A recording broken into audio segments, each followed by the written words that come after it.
Welcome back to Bay Area Panthers Weekly. We talked to the quarterback just a moment ago. Now we're going to talk to the quarterback on defense, and that's always the middle linebacker.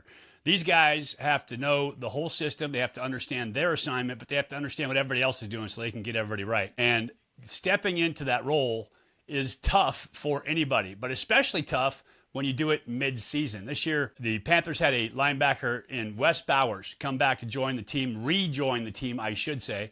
And he has stepped into this role like he never skipped a beat. So right now, Wes is joining us on the show. Wes, great to have you, my friend. Man, appreciate the opportunity to be on such a phenomenal platform. Thank you for having me. Of course. I said it in the open there. You step back into this. Let's kind of reset this. You Mhm. you had an Achilles injury last Yeah. season, and you were able to step back in and play. First, talk about the injury, what happened, and how tough was that to rehab?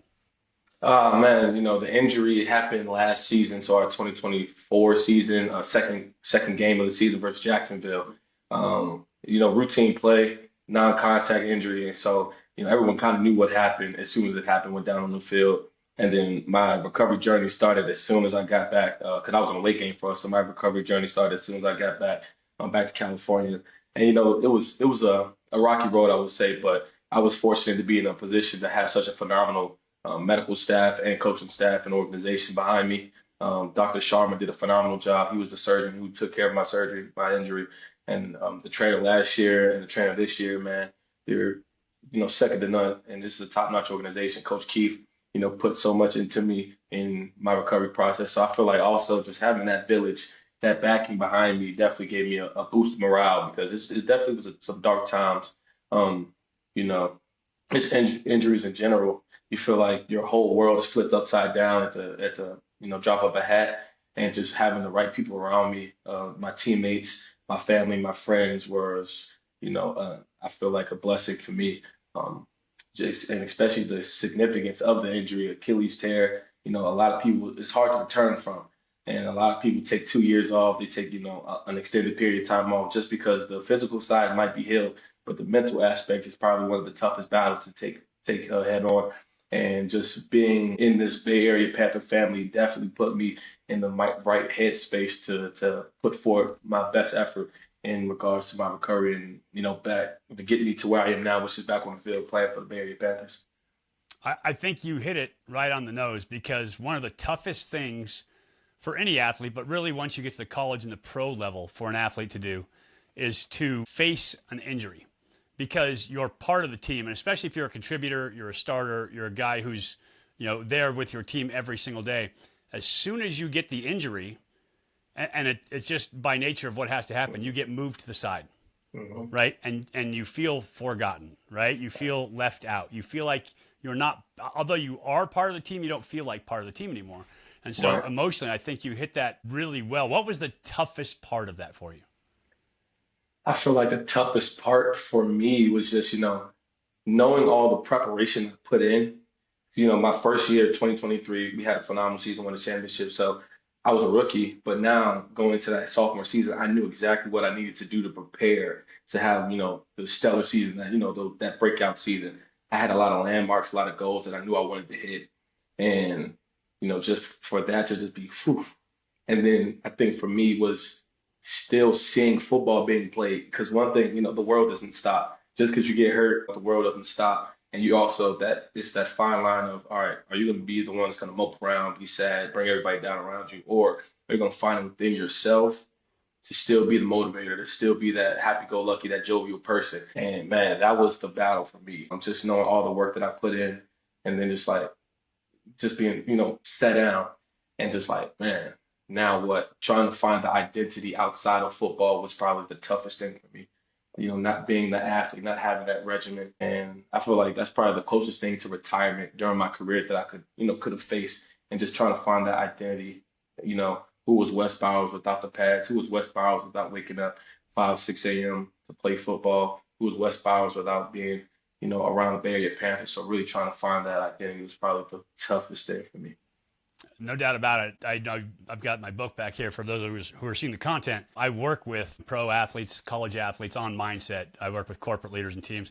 And that's tough. When you get removed from the team, when you have this goal and you've worked everything for it, and all of a sudden something comes crashing down, it is tough to deal with. But it's great to see you back on the field, because from the second you stepped onto the field, you became a contributor. What was that like for you to step back onto the field, to overcome that injury, and then be like, yes, I'm back? Man, it was a definitely a surreal moment. My first game being an away game in Vegas, and it was just crazy. I said, man, the last time I played football in Vegas was the championship game. Because it was just like I had to take it all in, man. I had tears running down my face during the national anthem. I'm on the field. Just that week of preparation, it just felt like, oh wow, I'm really doing this. And then when Coach gave me the green light and said I'm going to play, I was like, oh, it's real, man. And it was. I had the butterflies and everything, just like, okay, man, am I ready? Because, sometimes people, in your mind, it's like, am I going to be that same player that I once was? And I was like, man, I'm prepared mentally, physically. I got all the green lights from the doctor, the medical staff, and the coaching staff. So now I just got to put my best foot forward. And I was on kickoff, man, I flying down on kickoff, got my first hit, and I was like, oh, it's real. Like football is really being played, and man, it's such a blessing to be able to say I'm back playing football. It's been a while, over a year, some change, and man, it's phenomenal. I couldn't stop smiling, still can't stop smiling about it.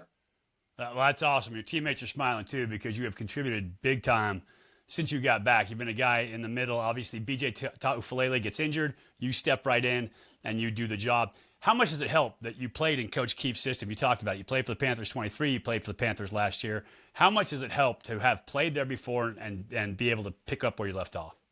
Man, I feel like it's a tremendous upside for me just to be able to be a part of such a phenomenal system with a great coach, with a great, football mind like Coach Keefe, and just the trust that he's putting in me to be able to come back from such an injury to, get right back in the mix in such a pivotal point of the season. And it's just man, now being that vet, you got to know your stuff. You got to know your P's and Q's, cross the T's and dot the I's, but definitely hitting with a stride and just the attention to detail that coaches have, the attention to detail that the defense has as a whole. It definitely is helping me, kind of knock off that rust and get right back in the groove of things, and there's no drop off. That's one thing we always emphasize is, when the next man steps up, you got to keep going as good as the first person was. So it's never a drop off. Everyone's hitting the stride, and it's a great feeling to be a part of it. You click it. Did you feel the rust? Did you feel anything, or did you just feel right back in it? Man, I will say I felt the rust in practice. I felt the rust in practice, and that's a testament to the team, man. We always get our game reps in practice. So when I got to the game, I was able to just flow. I knew where I needed to be, and I had the confidence. Mind, body, and soul, everything was in alignment. So yeah, I felt the rust early on, but come game time, I was ready to rock and roll.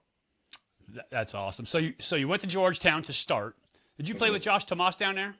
Yeah, I played with my guy Josh Tomas in Georgetown. Yes, sir.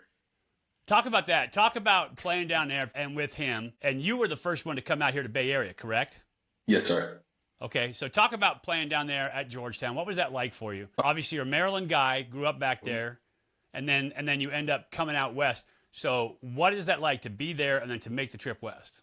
Man, Georgetown, the hilltop, definitely rich in history. It was a great opportunity. Um, Interesting to say because it's known to be a basketball school. So when you tell people Georgetown has football, I got to give them the whole rundown. It was a D3 school, and they had all the whole ups and downs, the whole journey. But it was a great experience. It definitely put me in a position to be the football player I am now. Just from the mental aspect. We didn't have all the bells and whistles big schools might have had, so we had to really fine tune the little things in order to achieve the greatness that we wanted to achieve on the field. And off the field, it was a great school, great system. And man, I remember when Tomas came to the school. We haven't had an athlete like him in some time, in my opinion. So he made a significant impact early on. I know he came in, he took it to a whole other level. And I know his career there, he's decorated, broke a lot of records and things like that. So I know the hilltop, man. I hope they put that jersey in the rafters one day. He deserves it. But then making the trip out west, I've never been to California. It was a surreal moment. Never been on a flight for that long. It was a 5 hour flight. It definitely was a change because, first, never played this many games in college. And then second, just being an athlete, like I don't have to go to school. It's no more tests. It's no more studying for exams. It's just football, and then you have the rest of the day to be a pro. Georgetown definitely prepared me, but definitely had a lot of help from the coaching staff to get me mentally prepared for it. And you grew up just outside of Washington, D.C., right? Yes, sir. Prince George's County, Maryland.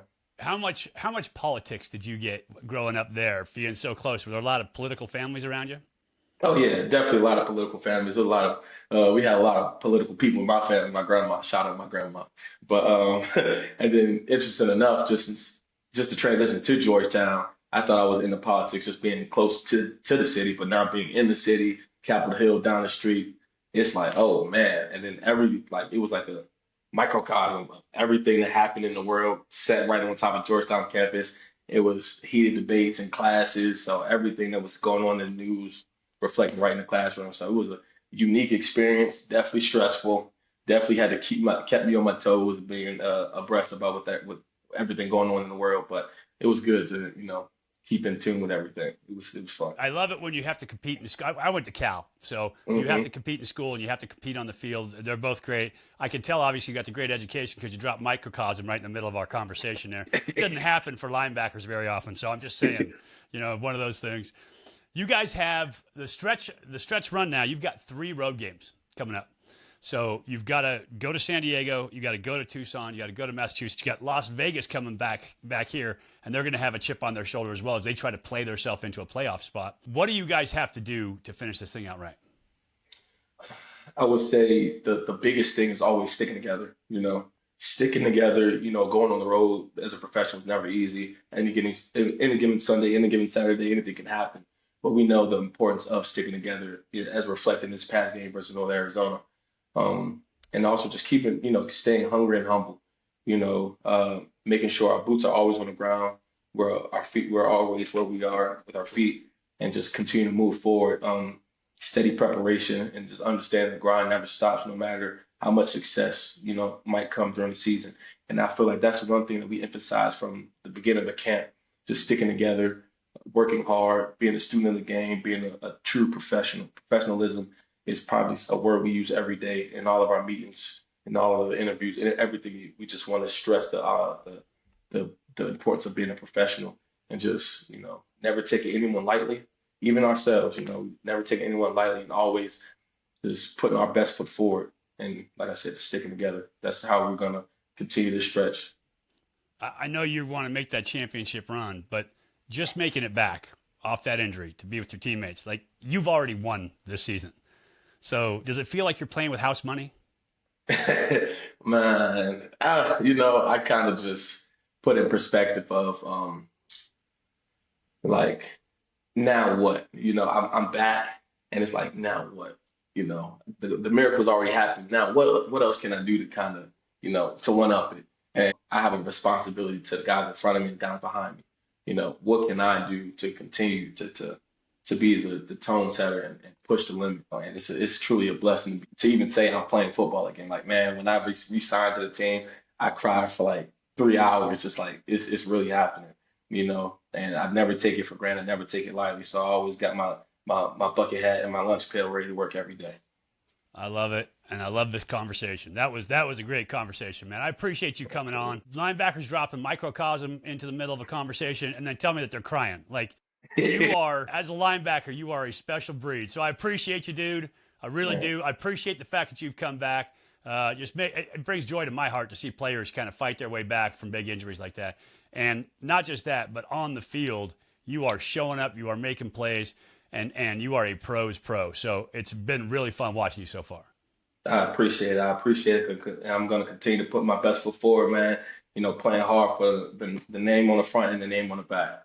Awesome. Don't forget, Panthers play the San Diego Strike Force Monday, July 7th, coming up, 6:05 kick time. You can catch our pregame show starting at 5:50 right here on KMBR 1050. I appreciate Coach Rob Keefe. I appreciate Josh Jones and Wes Bowers. I appreciate you for coming on. Don't forget, catch the Panthers. You can catch us on our broadcast, and then they come home for Vegas the following Friday. Make that last home game. Until then, I will catch you on the next episode of Bay Area Panthers Weekly. Thanks for tuning in.